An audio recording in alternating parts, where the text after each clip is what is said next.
दोस्तों आगे डिबेट में आप गोदी एंकर रोमाना और बीजेपी प्रवक्ता की सुप्रिया सेनेट द्वारा शानदार धुलाई होते हुए देखेंगे। संविधान के मुद्दे पर आज की डिबेट में सुप्रिया सेनेट ने गोदी एंकर और बीजेपी प्रवक्ता दोनों के पसीने छुड़ा दिए। गोदी एंकर ने खुद की फजीहत होते देख अपने कदम पीछे खींच लिए, लेकिन बीजेपी प्रवक्ता इतिहास में लगी इमरजेंसी को भुनाने लगे। उसके बाद सुप्रिया सेनेट ने जब प्रवक्ता महोदय को निरमा से धोना शुरू किया तो भाजपा प्रवक्ता की शक्ल देखने लायक हो गई थी। और वीडियो के आखिर में सुप्रिया जी ने 400 पार बोल बोल के बीजेपी प्रवक्ता का जो मजाक उड़ाया है वो जरूर देखेगा। चलिए आपको आगे का वीडियो दिखाते हैं। लोकसभा का शुभारंभ का मौका था।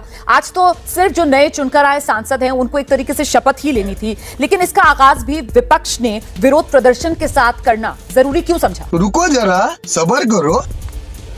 इस देश के सबसे पवित्र ग्रंथ, इस सबसे पवित्र किताब संविधान को हाथ में लेकर, संविधान को आज का दिन साक्षी मानकर अगर हम सदन में अंदर जा रहे हैं, इसमें क्या आपत्ति हो सकती है? क्या अद्भुत नजारा था, मुझे तो अद्भुत लगा और मुझे लगता है बीजेपी को भी ये करना चाहिए।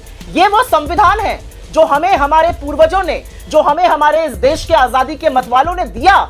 बड़ी शहादतें हुई इसके लिए, बड़ी कुर्बानियां दी गई और आज इस देश में शिक्षा का जो माहौल बन गया है, पेपर लीक पर पेपर लीक हो रहा है, परीक्षाओं पे परीक्षाएं स्थगित हो रही हैं। मुझे लगता है ये बहुत गहन मुद्दे हैं। मुझे दुख हुआ ये देखकर कि जब धर्मेंद्र प्रधान जी शपथ लेने जा रहे थे तो लोग नीट नीट कह रहे थे। सोचिए, नीट का साया हमें सदन में दिखा, लेकिन दिखना जरूरी है क्योंकि सदन में लोगों की बात होनी चाहिए। तो अच्छा हुआ आपने बता दिया कि कैसे जब धर्मेंद्र प्रधान शपथ लेने जा रहे थे तब वहां पर नीट नीट के नारे गूंजे। अमित शाह जब शपथ लेने जा रहे थे तब वहां पर बाकायदा संविधान की प्रतियां दिखाई गई, है ना। अच्छा, पीठासीन पदाधिकारियों का जो पैनल था उसमें से विपक्ष ने जो उसके सांसदों के नाम थे वो वापस ले लिए। ये वो तमाम मुद्दे मैं गिना रही हूं जिनसे एक तस्वीर उभरी कि साहब एक टकराव की स्थिति बनी हुई है। अभी सुप्रिया जी ने की और साथ ही साथ में हमारी और साथ ही ये संविधान की प्रतियां जो विपक्ष की तरफ से दिखाई गई, उसी के काट के तौर पर क्या इमरजेंसी और 50 साल का जिक्र आज प्रधानमंत्री नरेंद्र मोदी ने किया है? गलत रख रही हैं आप, मुझे बोलने का मौका तो दीजिए।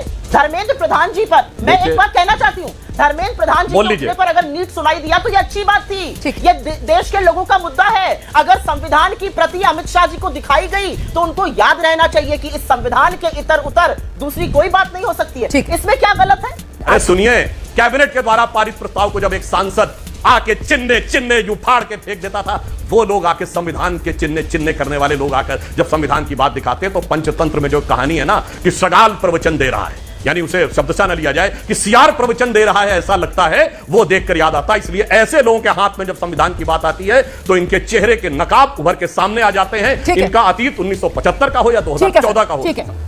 अब अन्यथा तो मेरी भी बात ना ली जाए। जब आपने सियार शब्द का प्रयोग कर लिया है तो मैं भी पंचतंत्र की उस सियार की याद दिलाना चाहती हूँ जो रंगी पुती एक छवि बनाई गई थी, बारिश हुई, सारा रंग निकल गया। अब क्या हुआ है ये तो आप मुझसे बेहतर जानते हैं।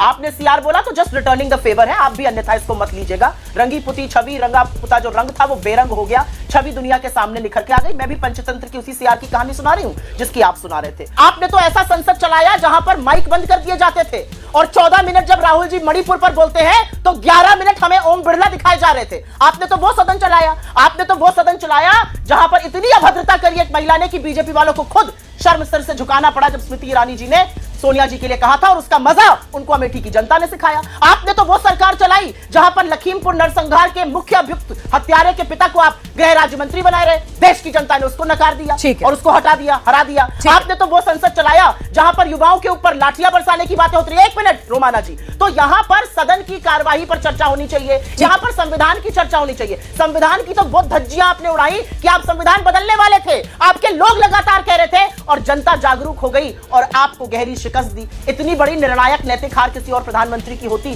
तो पद न लेता। एक क्विक रिएक्शन ले लेते हैं, उसके बाद लीजिए 10 सेकंड लीजिए। बहुत अच्छी ली ये तस्वीर, मुझे ये तस्वीर आज बहुत अच्छी लगी। ये मेरे देश के संविधान की और मेरे देश के लोकतंत्र की ताकत है। नरेंद्र मोदी जी चुनाव के दौरान एक बड़े चैनल के इंटरव्यू में पूछ रहे थे कौन राहुल? अरे वही राहुल जिसने आपकी रातों की नींद और दिन का चैन खत्म कर दिया था, जिसने इस देश की जनता को एकजुट करके खड़ा कर दिया, जिसने आपकी तानाशाही को समाप्त कर दिया। आज मोदी जी घूमकर प्रणाम करते हैं। प्रणाम राहुल जी, बहुत अच्छी तस्वीर है। यही होना चाहिए सदन में, यही संस्कार है, यही संविधान है और यही लोकतंत्र की ताकत है। कौन राहुल जी से प्रणाम राहुल जी कहना पड़ा, अच्छी बात है। इतनी सहृदयता, इतना चलिए, तो प्रधानमंत्री नरेंद्र मोदी की विनम्रता की गवाही सुप्रिया सेनेट खुद ही दे रही हैं आज नेशनल चैनल पर। मैं जरा जल्दी से एक रिएक्शन लेती हूँ। विनम्रता की नहीं दे रही हूँ, बता रही हूँ कि कौन राहुल कहने वाले लोग आज ये करना पड़ रहा है। शिष्टाचार और विनम्रता भी दिख रहा है, इससे शिष्टाचार और विनम्रता भी दिख रही है।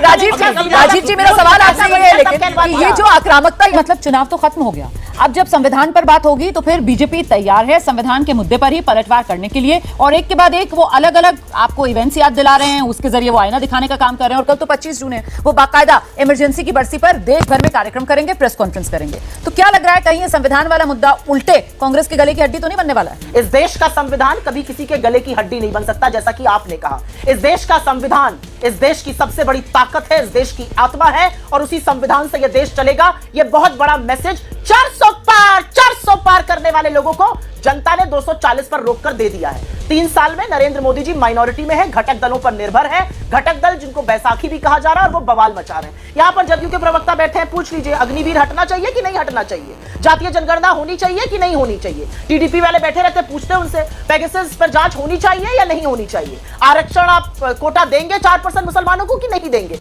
इतना छोटा पहले कभी नहीं हुआ होगा।